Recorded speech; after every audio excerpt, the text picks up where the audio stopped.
طلبا، بیٹے آج ہم نے حدیث نمبر 28 اور 29 کے بارے میں پڑھنا ہے۔ ترجمہ تشریح مشکل الفاظ جو ہیں ہم حل کریں گے۔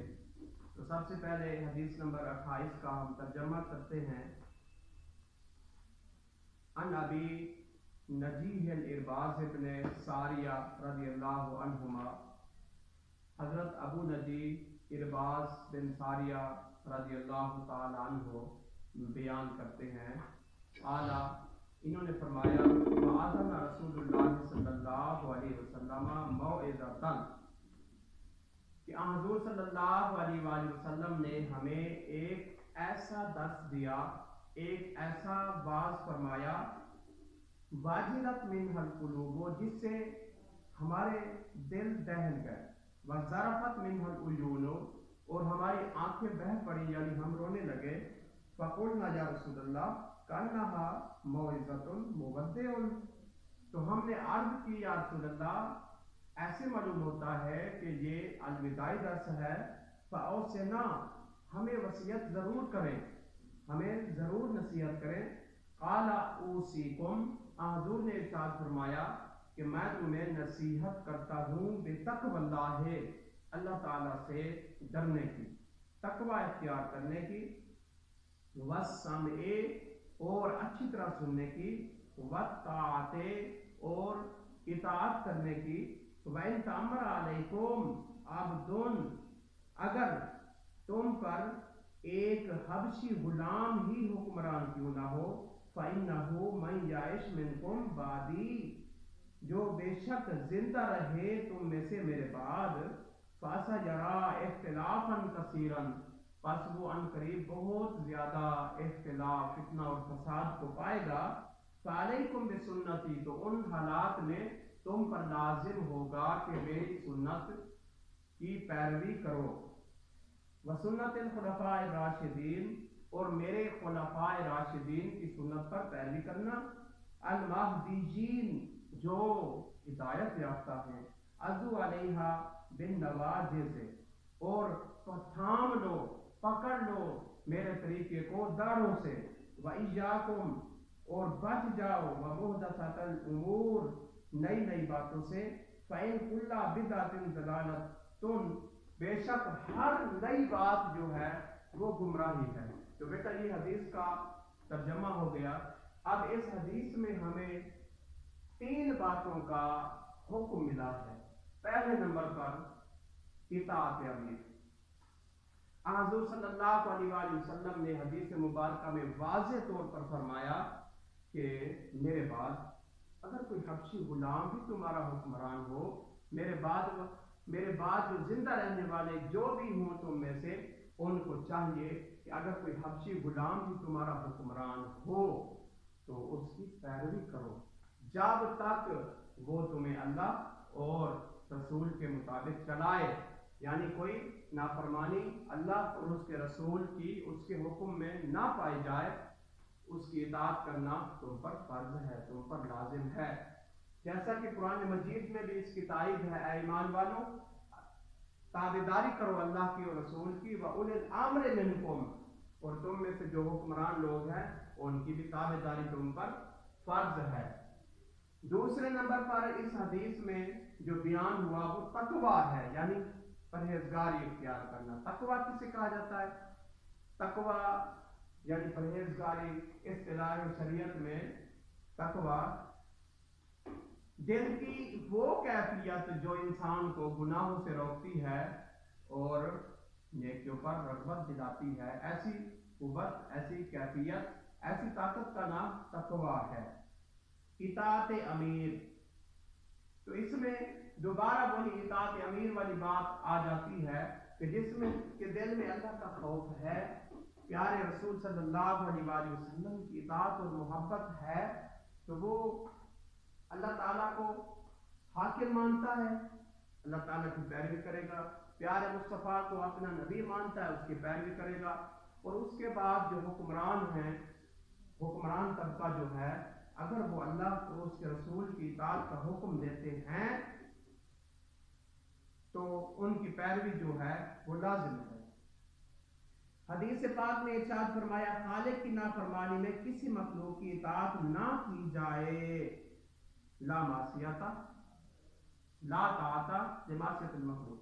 کوئی فرما برداری نہیں ہوگی جب اللہ کی نافرمانی کی بات آ جائے تو پھر کسی کی تم فرما برداری نہ کرو.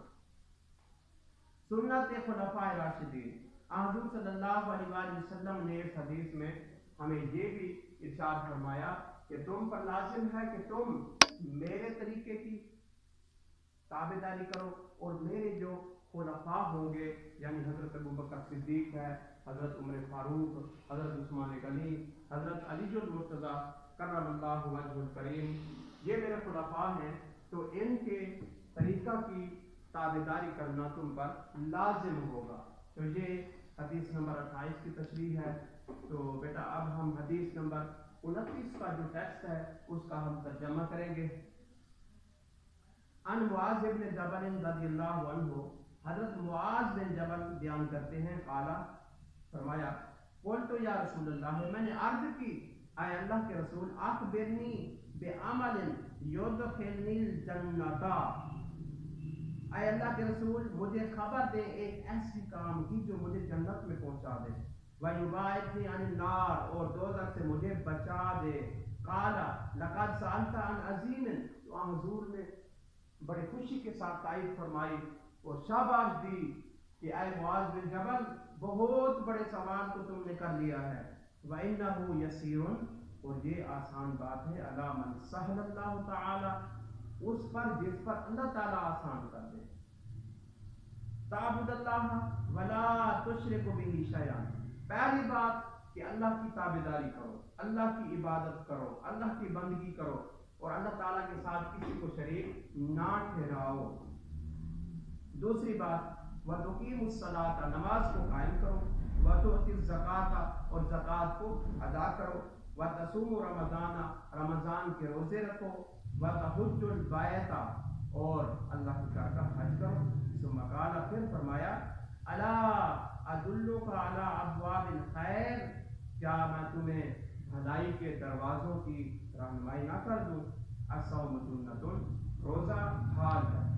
والصدقۃ تطفی الخطیہ, اور جو صدقہ یہ غلطیوں کو مٹا دیتا ہے, گناہوں کو ختم کر دیتا ہے. کما یطفی الماء النار, جیسے پانی آگ کو بجھا دیتا ہے. وصلاۃ الرجل فی جاؤ فی اللیل, اور انسان کی جو آدھی رات کو پڑھی جانے والی نماز یعنی تہجد کی نماز ہے.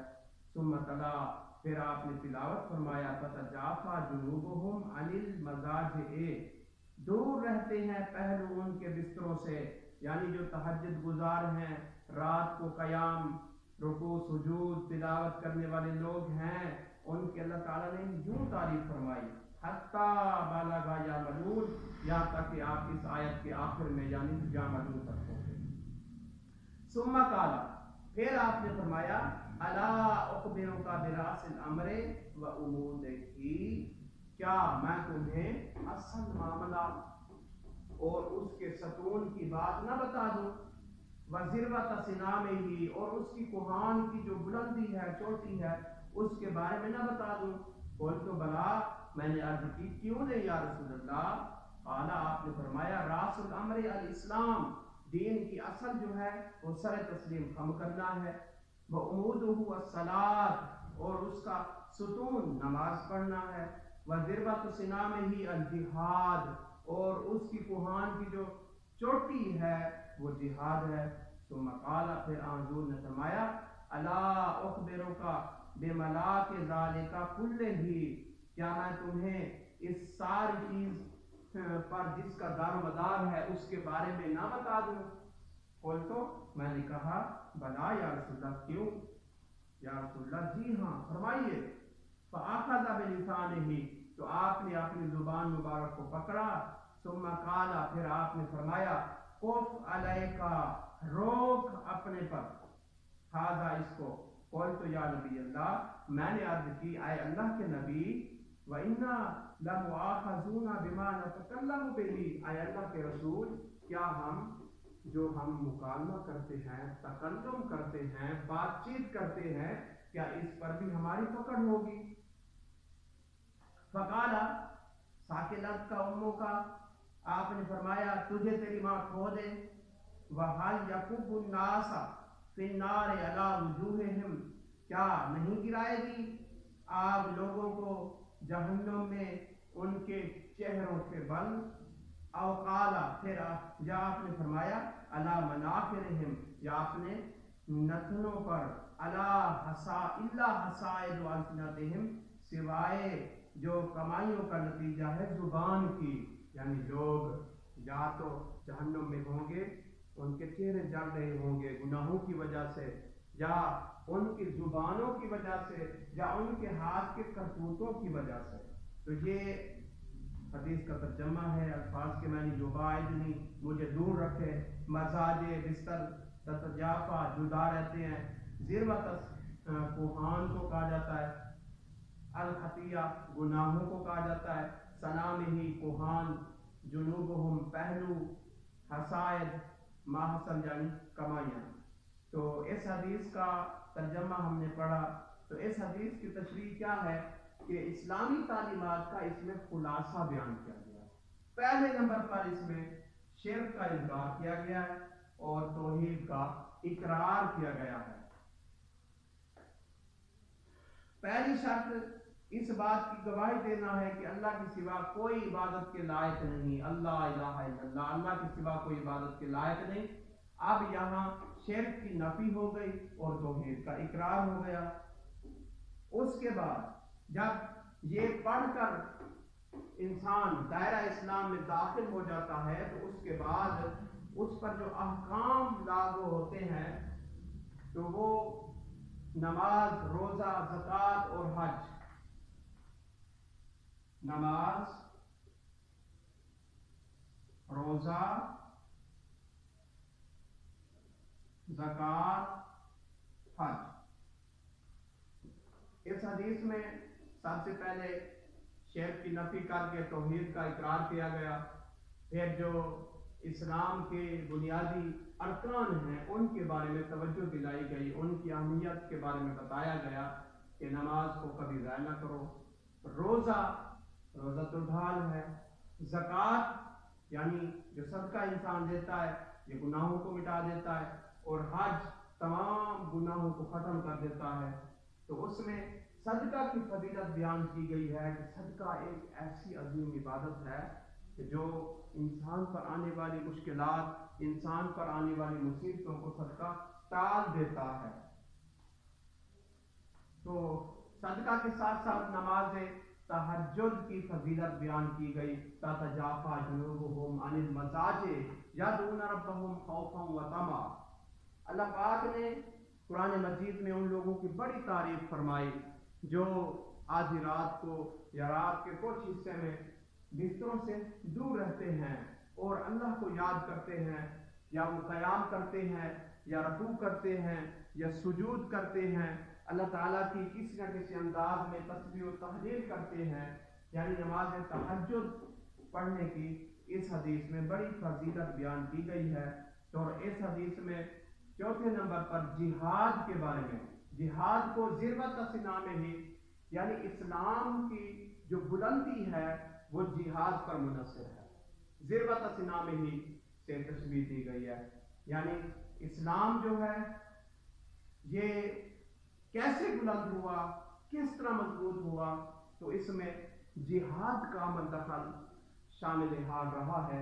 جہاد کی وجہ سے اسلام کو ترقی ملی ہے، اسلام بلند ہوا ہے، اسلام معزز ہوا ہے، اسلام پھلا پھولا ہے، اسلام کی اشاعت ہوئی ہے، تو اس کا سارے کا سارا دار و مدار جہاد کی وجہ سے ہے۔